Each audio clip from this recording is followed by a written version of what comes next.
All right. The most generational crash outs in the animal kingdom by Casual Geographic. My name is Kit. This is Americans Learn.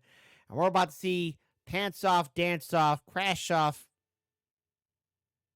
stance off. Oh, anyways, they're not here to rhythm and rhyme. We're here to enjoy what's going on with these generational crash outs and find out what's going on. So everybody grab yourself a tasty snack and a tasty beverage. Let's enjoy this video in a 3, a 2, and an uno. And yes, you all may notice we got the American Learns logo back. Live and direct, as we should all the time, at every time. It's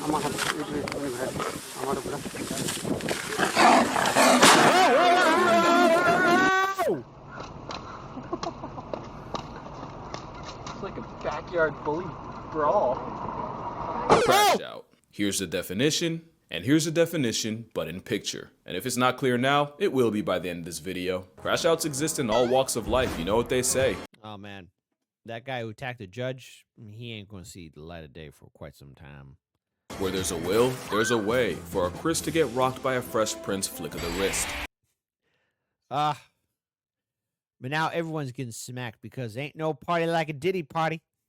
Look out, it's a diddler. Hollywood's going down because of the diddler.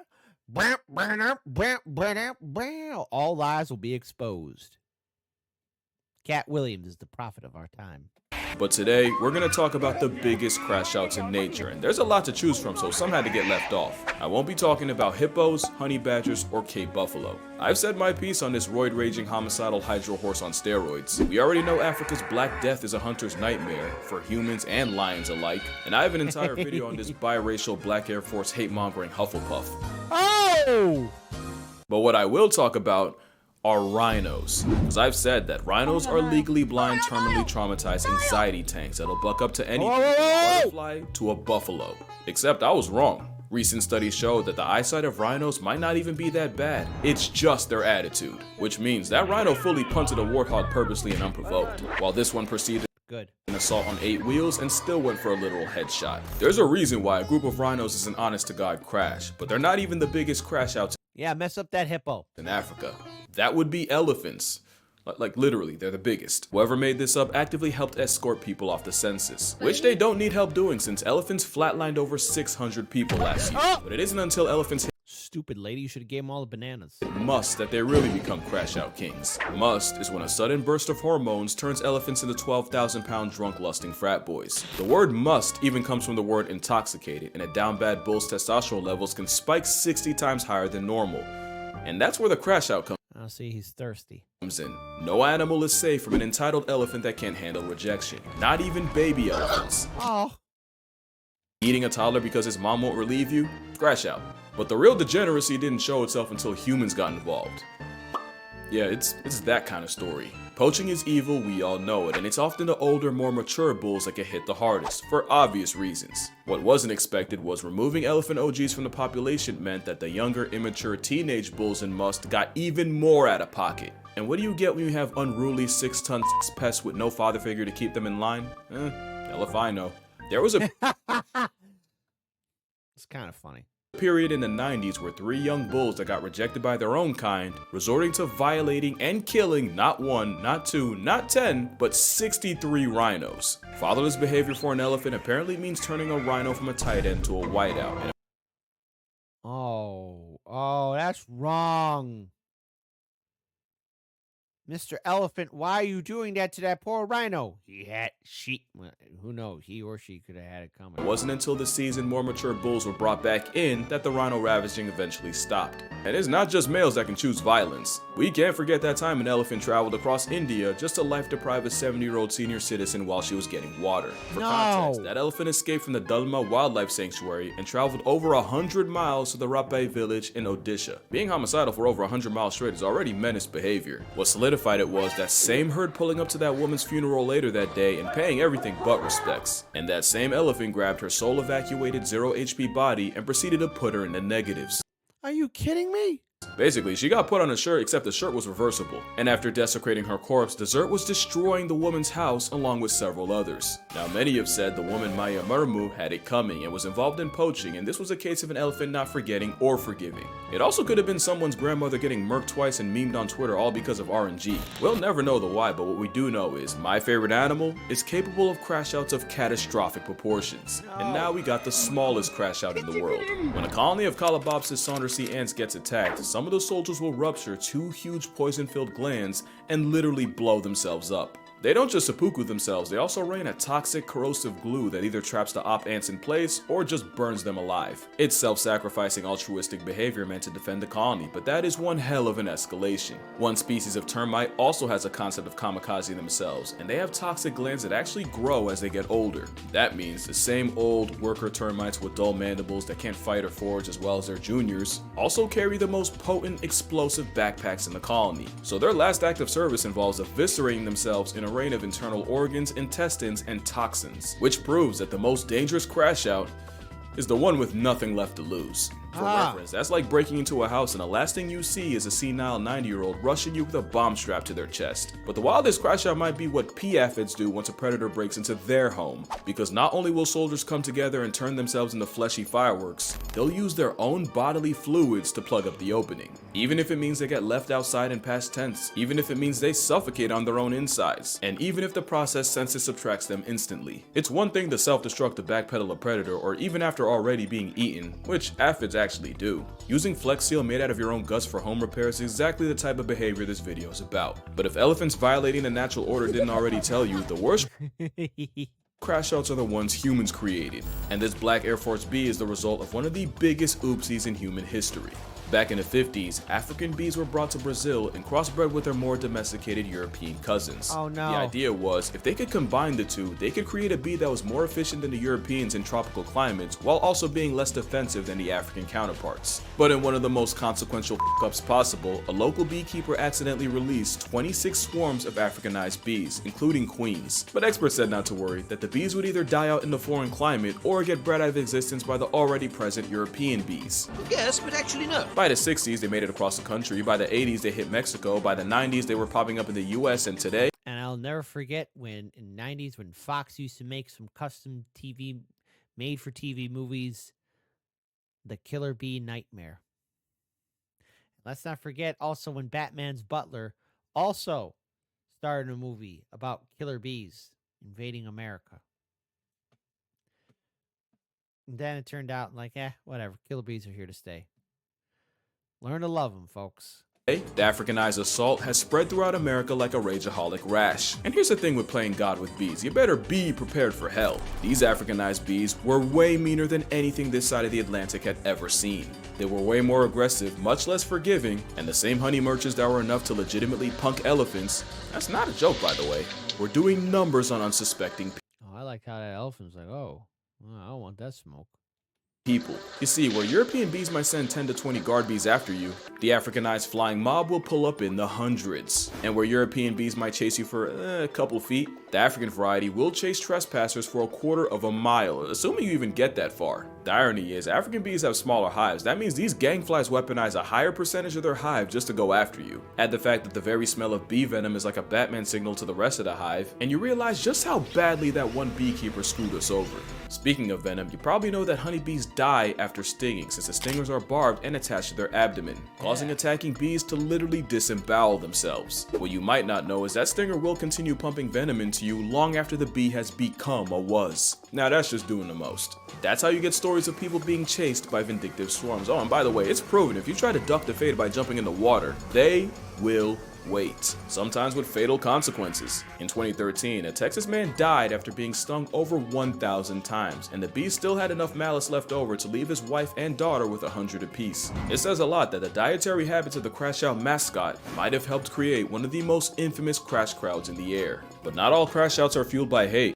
God damn. Well, all right. Here, we got to get the giant Japanese killer hornets here. What could go wrong? Some are powered by love. Courting bald eagles will interlock talons and plummet down towards the earth, only to separate at the last possible second. Because apparently feathery foreplay means death spiraling in a questionable game of chicken. Apparently, it's to test each other's fitness as a possible partner, separate the strong from the strongest. Except it does the opposite when the entangled avians crash land into trees, water, or sometimes straight pavement and take each other out the dating pool. And bald eagles mate for life, so where do you even go after your vow renewal turns into a wake that only one of you is conscious for? A study showed that eagles will also death spiral with rivals, so it's really a case of either f me or fight me or just don't waste my time. But that makes even less sense, because at least with a mate, the logic is you're trying to find the strongest, most eligible single to spend the rest of your life with. Handing death a 2-for-1 BOGO deal because you had beef and literally couldn't let it go is the definition of crashing out. At least when it happens with deer like moose, it's really bad luck. But voluntarily interlocking toes just to die with someone you claim to hate, like what's really going on here? But that relationship's nowhere near as toxic as the house sparrows. Oh, why? What would they do? What's wrong with house sparrows? They're always so sweet. Like Tweety listened to NBA Youngboy, it's a honey badger with wings and an op to every other bird, but especially their own kind. Okay, so the crashing out is caused by the fact that house sparrows are monogamous and mate for life. They're also serial cheating air strumpets, and 15% of sparrow children born aren't even related to the male raising them. Cheating isn't a foreign concept to birds. Oh my god! She's not yours, Mr. Sparrow. It was just your turn.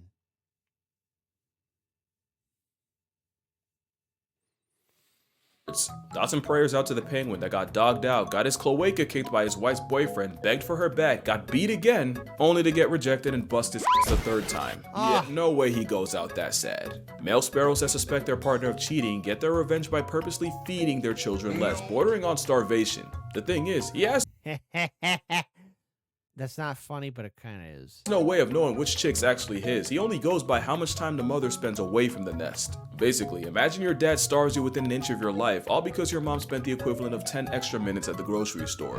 But female sparrows ain't sweet either. The difference is she cheats with better genetic quality, or you could say high value males, while the male cheats to spread his seed as far as physically possible. Except that the female catches on to the cheating, she responds by slaughtering his entire family, children and all. And it's scientifically proven that butchering the babies offers no advantage to the offending female. It's just pure love of the game. Cheating's never right, but when your get back gets children buried, you have lost the plot. Especially since the females most likely to commit baby cancellation are second wives. As in, they got with a cheater, got with him due to cheating, only to wipe out the entire first family. Also, I just thought about it. She also has no way of knowing which chicks are his. That means she really just life retires any baby sparrows she comes across. Yeah, that's a crash out of the highest order. And right up there with them has to be this frog. That is terrible. Hey, stay faithful out there, folks. Come on. Just because the dating world sucks in the animal world doesn't mean we got to follow their example. What's wrong with love? Probably a lot. It's a culinary crash dummy off the fact that the Argentine horned frog would rather choke to death trying to swallow something physically bigger than they are than just give it up. Scientists have found expired frogs with their stomachs torn open out of pure stubbornness. It's a gluttonous breathing pot of greed card come to life. Not only that, they're terrible swimmers, embarrassingly bad jumpers, and they don't even rib it.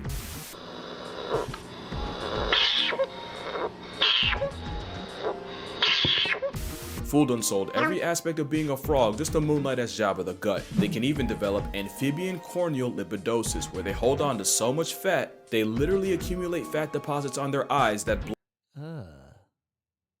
Stupid frog. blind them. To be fair, it's usually from overfeeding in captivity, but my brother in Christ, even Nakado Avocado put the fork down at some point. Especially since frogs can't vomit, the best this kitchen crash out can do is fully eject their stomachs. But luckily, they're not a threat to you. Next is a crash out that the majority of the American audience has to sidestep on a daily basis. Which is funny, because the Canada goose nearly got put on an eternal milk carton due to overhunting and habitat loss. In fact, we fully thought they were out of stock in the 50s, until a small flock was found in Rochester, Minnesota. And with the help of the Migratory Bird Treaty Act in the US and the Migratory Birds Convention Act in Canada, along with conservation efforts, the Canada goose was able to make a comeback. And humanity and geese lived happily ever after. No, we didn't. No, we didn't. Because you fuck around. Never. Sorry, I shouldn't swear. You screw around with the geese, man. They're gonna chase you, man. Absolutely not. Yeah, the cobra chicken came back with a vengeance. I call the sparrow an airborne honey badger. Nah. It's just barcoded assault with wings. Easily the most undeserved arrogance I've ever seen on an animal. And that's really what it is. This damn velociraptor has some wildly irrational... Yeah, that's right. Take that, Mr. Gorilla. They're like Family Guy. They nearly got canceled, came back, and by God, do they not miss a chance to punch. Man, damn, that elephant's getting his ass beat. Kick his ass. Punish us for it. Even Sully's heroic landing in the Hudson wouldn't have even been needed if a goose didn't try to run a fade with a plane. Just proof that you can get a lot of mileage at a false, unearned valor. Because it's a bluff. Geese nest on the ground, so they only really can respond to a threat to minor safety by implementing the honey badger method, by raising hell until you meet someone that takes you there. Add the fact that they've managed to lose their fear of humans, and you have a honk-happy threat to national security. I've even read reports of them apparently luring chasing dogs into deep water just to attack and harass them until they eventually drown in exhaustion. To be fair, you could just leash your dog.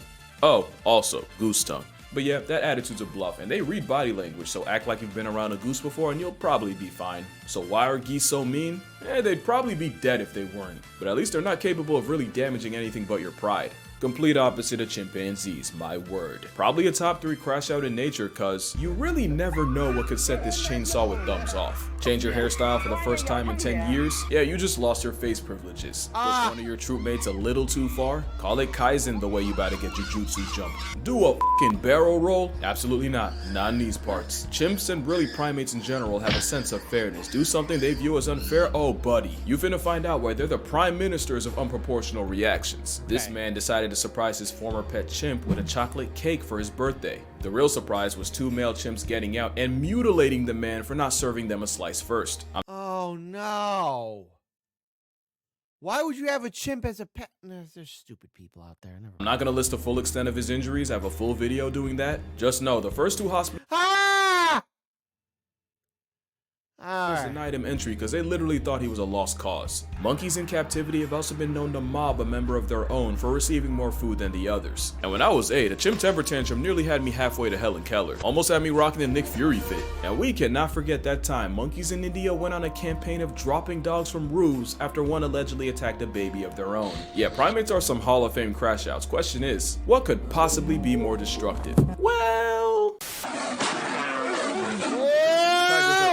the most vengeful creatures alive, and the moment this striped population control wants you dead, you might as well lease a casket. There's plenty of stories of tigers going from 0 to 1,000. In 2007, 3 teenagers that may or may not have been under the influence taunted 243-pound Tatiana the tiger, reportedly even pelting her with pine cones from a slingshot. Tati cleared a 12-foot moat, severely mauled 2 of the teens, and killed the 3rd. In 2016, a tiger ripped apart an infamous poacher named Baby only 4 days after his group reportedly shot his mate. In 97, a hunter named Vladimir Markov not only shot a tiger, but had the audacity to steal his kill. As a result, the Whisker John Wick stalked his cabin, tore anything that smelled like him to shreds, including his mattress and bedding, and apparently even demolished an outhouse Markov had used. As you can guess, the story ended around the same time Vladdy did, once the Siberian assassin was there to greet him at his house. And then there's this. The backstory is that a mother tiger and her cubs had ventured beyond the boundaries of a park and had injured cattle in the process, so rangers went out to capture and relocate the trio. They successfully tranked and removed the cubs, but the mother was nowhere to be found. That was until about right here.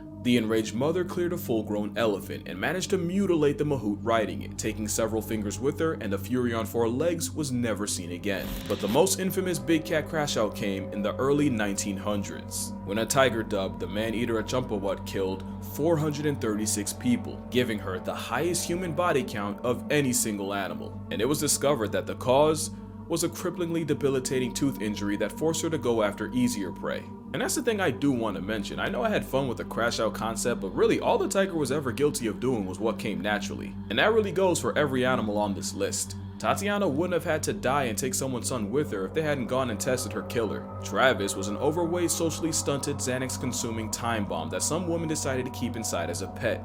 Yes, exactly. Again, the chimps should not be pets. Even the whole Elefino mess started with poachers destroying and fragmenting their families and probably giving the pachyderms PTSD. Like, I'll joke around and stuff for comedic effect, but I'm not actually out here judging animals by human standards. Cause he said something real before he got Chris rocked and left with Fresh Prince. Talk about the tiger went crazy. That tiger ain't go crazy. That tiger went tiger. But yeah, that's gonna do it for this video. Make sure you drink water, hug your mother. There's no church in the wild and no judge in the jungle, so don't expect animals to follow either. Don't. Get away from the cage, you stupid girl. Get away from me, you stupid woman, you stupid woman. Get away. Get away from the lion cage right now, you dumb moron. And I'm gonna see y'all in the next one. Yes. Get him. Oh, uh-oh. The elephant's like, hey, that's my human. That's my human.